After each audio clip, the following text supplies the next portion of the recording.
नमस्कार प्यारे बच्चों, दोस्तों, कैसे हैं आप। तो आपने मेरे अभी चैप्टर नंबर सेकेंड के आपने जो वीडियो देखे हैं बहुपद, उसमें आपको आपका सपोर्ट मुझे बहुत अच्छा मिला है। तो इसके लिए बहुत बहुत धन्यवाद। आप ऐसे ही अपना सहयोग बनाए रखिए ताकि हम आपको बेहतर से बेहतर कुछ दे सकें। तो आज हम देखते हैं, उसी में हमारा टॉपिक है। आज हमारा महत्वपूर्ण टॉपिक है कि द्विघात बहुपद ज्ञात करना। एक जो द्विघात समीकरण होता है, द्विघात बहुपद होता है, उस द्विघात बहुपद को हम कैसे ज्ञात करेंगे। तो द्विघात बहुपद ज्ञात करने का हमारे पास एक तरीका होता है। हालांकि हमने एक्सरसाइज 2.1 में, इससे पहले प्रश्न में हमने पढ़ा था कि किस तरह से एक जो बहुपद होता है, बहुपद का शून्यक ज्ञात कैसे किया जाता है, उसकी सत्यता की जांच कैसे की जाती है। तो इसके बाद क्वेश्चन जो सेकेंड है, उसमें ये बताया गया है कि शून्यकों का जो द्विघाती बहुपद है, उस द्विघाती बहुपद में शून्यकों का योगफल और गुणनफल दोनों दिए गए हैं। तो दोनों गुणनफल और योगफल की सहायता से हमको एक द्विघाती बहुपद ज्ञात करना है। उस बहुपद को कैसे ज्ञात करते हैं, चलिए आइए हम देखते हैं। तो अपने इस वीडियो में हमने बताया, आपको बहुत सरल तरीके से बताएंगे। आपको ऐसा तरीका कभी भी आपको पता नहीं होगा, लेकिन मैं बहुत सरल तरीके से बता रहा हूँ, उसको ध्यान से देखना। अब वीडियो पूरा देखना, सबसे बड़ी बात ये है। क्वेश्चन है हमारा, इसका पहला क्वेश्चन है कि शून्यकों का द्विघात बहुपद ज्ञात करना जिसमें शून्यकों का योगफल और गुणनफल दिया होता है। ठीक है। अब जैसे मान लो क्वेश्चन है हमारा, जैसे ये क्वेश्चन है, ये क्वेश्चन था लिखा था, ये पहला क्वेश्चन है कि 1/4 और -1। इसका मतलब ये होता है कि 1/4 है वो योगफल कहलाएगा और -1 एक गुणनफल कहलाएगा। तो यहाँ पर दो राशि होती है, इनको ए और बी मत कहना, ना अल्फा बीटा भी नहीं कहना। ये क्या है, शून्यकों का योगफल है और गुणनफल। ये क्वेश्चन के अकॉर्डिंग हम जा रहे हैं, क्योंकि क्वेश्चन में लिखा है कि शून्यकों का योगफल और गुणनफल दिया होता है। तो और ये जैसे यहाँ पर देखो, तो √2 ये योगफल है, मतलब अल्फा प्लस बीटा का मान है, और ये 1/3 ये गुणनफल है।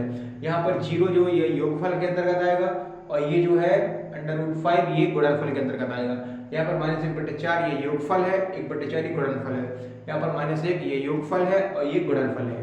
तो इस तरह से इनको का योगफल, जो शून्यकों का योगफल को कहते हैं अल्फा प्लस बीटा बराबर -1/4, और शून्य को गुणनफल कहते हैं अल्फा इंटू बीटा बराबर -1। तो इस हम ये पहला प्रश्न आपको ले रहे हैं, पहला प्रश्न, बाकी प्रश्न आप करके भी देखना, बहुत सरल है, बहुत इजी है इसको। तो हम देखते हैं द्विघाती बहुपद एक सूत्र होता है, द्विघात बहुपद। द्विघात बहुपद का एक फार्मूला होता है, उस फार्मूले में हम सीधे डायरेक्ट मान रखेंगे ना। तो इसका सूत्र होता है x² minus alpha plus beta, x plus alpha into beta. ये वो फार्मूला है जो द्विघात बहुपद ज्ञात करने के लिए प्रयोग में लाया जाता है। इसको हम अगर हिंदी के रूप में लिखना चाहें तो इसको या इस तरह लिख सकते हैं, x² माइनस शून्यकों का योगफल। क्या लिखेंगे, शून्यकों का योगफल x प्लस शून्यकों का गुणनफल। तो इस तरह से हम इसको दो तरीके से, एक तरीका और भी है, x² माइनस, बेटा इसका जो फार्मूला होता है वो होता है -b/a। तो इसको लिखेंगे -b/a और x, इसको लिखेंगे c/a। तो आपको जो भी सुटेबल लगे, जो भी लगे कि हमको इससे करना है, तो आप इसको यहाँ से कर सकते हो। तो जैसे मैंने आपके लिए अभी जो सवाल जो दिया है उसमें मैं इसको ले रहा हूँ, तो x² minus alpha plus beta, x plus alpha into beta, इसकी जगह -b/a भी लिख सकते हैं। तो गाइस यहाँ पे देख सकते हैं अल्फा प्लस बीटा मतलब शून्यकों का योगफल का मान 1/4 है, तो हमने लिखा x² माइनस 1/4, ये हो जाएगा x, और अल्फा इंटू बीटा का मान -1 मतलब प्लस -1। अब हम इसको थोड़ा सॉल्व करेंगे, x² माइनस 1/4x हो जाएगा -1। अभी हमारा यहाँ से सही नहीं है। अभी देखो यहाँ पर 1/4, ये बटे में है ना 4, हम इसको अंश में कैसे लाएंगे। तो देखो गाइस, इसके बटे क्या है 1, इसके बटे क्या है 4, इसके बटे क्या है 1, है ना। तो हम यहाँ कर सकते हैं क्या, इसके बटे 1, इसके बटे 1, इन सभी का एलसीएम दिया, एलसीएम कितना आएगा 4, एलसीएम कितना है 4, एलसीएम आया 4। अब ये एलसीएम जो 4 आया है उसको इसका ऊपर गुणा कर दो। तो क्या करना, 4 का अंश में गुणा करने पर, 4 का अंश में गुणा करने पर बहुत आसान तरीका। देखो जो भी मान लो यहाँ 2 होता या 3 होता, मान लो तो 3 चौके 12, 12 के ऊपर गुणा करते। मान लो यहाँ 5 होता तो 4 5 20, 20 के ऊपर गुणा करते, है ना। तो 4 का अंश में गुणा, तो इस तरह गुणा होगा, देखो 4x² माइनस 1/4x माइनस 1। अब ऊपर गुणा करके देखते हैं, देखो तो क्या आएगा 4x² माइनस 4/4x माइनस 4। भाई ब्रैकेट में पूरे को गुणा करेंगे ना, ये 4 4 क्या हो गया, कट गया, तो क्या बचा 4x² माइनस x माइनस 4। तो ये हमारा हुआ आंसर। तो देखिए जो हमको द्विघाती बहुपद प्राप्त हुआ, देखिए हमको द्विघाती बहुपद प्राप्त हुआ, ये हमारा आंसर था। आप इसमें तुलना भी कर सकते हो, ए और बी की, ए बी सी की वैल्यू निकाल सकते हो। तो ए की वैल्यू क्या हो जाएगी बताओ, ए की वैल्यू हो जाएगी 4, बी की वैल्यू क्या हो जाएगी -1 और सी की वैल्यू क्या हो जाएगी -4। ये लो, आप इसको सॉल्व इधर रख के देख लो, इधर पास ये आ जाएगा आपका आंसर। यदि आपको कंपेयर ही करना है तो इससे कंपेयर भी कर लेना, ax² प्लस bx प्लस इससे कंपेयर भी कर लो, तो आपको वैल्यू भी पता चल जाएगी कि इसकी वैल्यू क्या है। तो इस तरह से हम इस प्रश्न को सॉल्व कर सकते हैं। तो कैसा लगा ये वाला वीडियो। अब मैं एक प्रश्न और आपको बता रहा हूं, तो आप इसको देख लीजिए, नोट कर लीजिए ना। और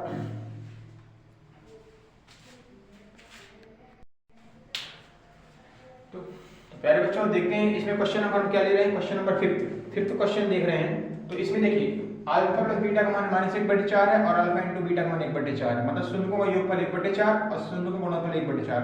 हम इस फार्मूले में मान रखते हैं।